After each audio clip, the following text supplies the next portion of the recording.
साथियों नमस्कार। आप सभी का वर्ल्ड अस्थमा डे के अवसर पर मैं डॉक्टर रामकेश परमार इस वीडियो में स्वागत करता हूं और आपसे गुजारिश करूंगा इस वीडियो को आप सभी लोग अंत तक देखें। साथ में प्रयास रहे कि अस्थमा की बीमारी को हम समझने की कोशिश करें और वर्ल्ड अस्थमा डे के अवसर पर हम सभी लोग चिकित्सा साथी, चिकित्सक सहकर्मी और आमजन तथा रोगी ये आपस में प्रण लें। इस बीमारी को हमें कंट्रोल कर इस बीमारी के कारण बर्डन को हमें कम करना होगा। अस्थमा क्या है, कैसे बीमारी होती है, क्या समाधान और क्या रोकथाम के उपाय आज वर्ल्ड अस्थमा डे के अवसर पर हम जानेंगे। सबसे पहले अस्थमा क्या है मैं आपको बताना चाहता हूं। अस्थमा हमारे शरीर के अंदर जो श्वास नली होती है, ये हमारे श्वास नली है जो कि हमारे फेफड़ों तक ऑक्सीजन पहुंचाने का काम करती है। श्वास नली के अंदर की जो झिल्ली होती है उसके अंदर इन्फ्लेमेशन के कारण से सूज जाती है। वो सूजन की प्रक्रिया से इस झिल्ली का स्पेस कम हो जाता है और इस झिल्ली के सूजने के कारण से ऑक्सीजन के आदान प्रदान में दिक्कत होती है। यह बीमारी एयर का एलर्जिक रेस्पॉन्स अस्थमा कहलाता है। ये एक रिवर्सिबल बीमारी होती है जब हम इसको दवाइयों से ठीक कर सकते हैं। क्या क्या एलर्जन हमें प्रभावित कर रहे हैं फैक्टर्स का कॉमन जो एलर्जन है हमारे आसपास धूल मिट्टी है, धुआं है, जो भी हमारे रेस्पिरेटरी रूट से हमारे फेफड़ों तक पहुंचते हैं वो सारे कारण बन जाते हैं। कई व्यक्तियों को मौसम में बदलाव के साथ दिक्कत होती है। कई रोगी कहते हैं कि साहब हमें सर्दियों में दिक्कत है, गर्मियों में कोई दिक्कत नहीं है। कई कहते हैं बारिश के समय दिक्कत है और बाकी समय में कोई दिक्कत नहीं। कई कहते हैं गर्मियों में कोई हमें दिक्कत है उस समय पर। यहाँ पर कहने का मतलब यह है बहुत सारे एलर्जन कारण इस बीमारी के पीछे होते हैं और इस एलर्जिक बीमारी हमारे फेफड़ों में सांस की तकलीफ पैदा करती है। यह बीमारी अस्थमा की कहलाती है।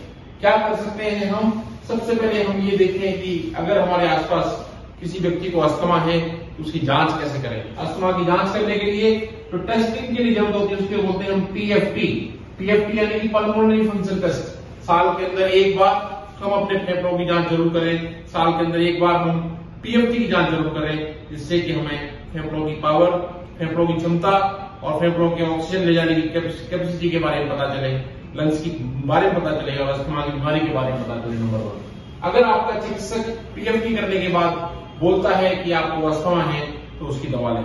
क्या दवाई अस्थमा के लिए बेस्ट है, ये बहुत बड़ा प्रश्न रहता है।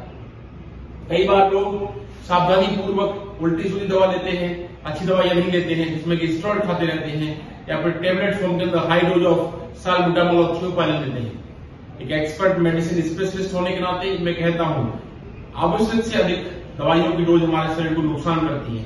इसलिए हमें हमारी बीमारी के इलाज के लिए, चाहे वो अस्थमा की बीमारी हो या फिर शुगर की बीमारी हो या थायराइड की बीमारी हो या हार्ट की बीमारी हो, इनके इलाज के लिए हमें एक प्रॉपर डोज के अंदर दवा की आवश्यकता होती है। कोशिश करें अपने चिकित्सक से मिलें, अपने फिजिशियन से मिलें और फिजिशियन से परामर्श के बाद में अस्थमा के लिए जो प्रॉपर ट्रीटमेंट है वही लें। क्या है बेस्ट, क्या है सही?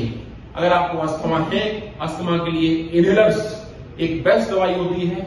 अस्थमा के लिए इनहेलर बेस्ट दवाई है, इसलिए कोशिश करें कि आप इनहेलर से दवा लें। क्यों बेस्ट होती है? डोज इनहेलर के माध्यम से बहुत कम मात्रा के अंदर जाती है, शरीर पर साइड इफेक्ट कम मात्रा के अंदर होते हैं। अस्थमा फेफड़ों की बीमारी रहती है, इनहेलर से जो दवा जाती है वो फेफड़ों में जाती है। लाभ जल्दी मिलता है, लाभ अच्छा मिलता है, लाभ अधिक मिलता है। यानी कि इनहेलर सही है, इनहेलर बेस्ट है।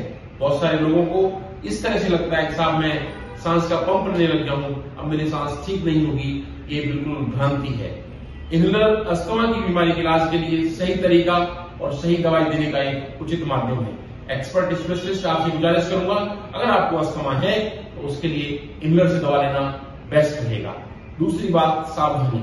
सावधानी का मतलब यह है सबसे पहले लोग जब इनहेलर की दवाई लेते हैं कुछ समय लेने के बाद बंद कर देते हैं, जो कि बिल्कुल गलत है। समय पर दवा लेकर के अपने बीमारी को रेगुलर दवाई लेते रहें। नंबर 2, जिन कारणों से आपको एलर्जी है उन कारणों से बचाव करें। इस माध्यम से हम अस्थमा को अपने आप को कंट्रोल कर सकते हैं। ये हमारी बॉडी का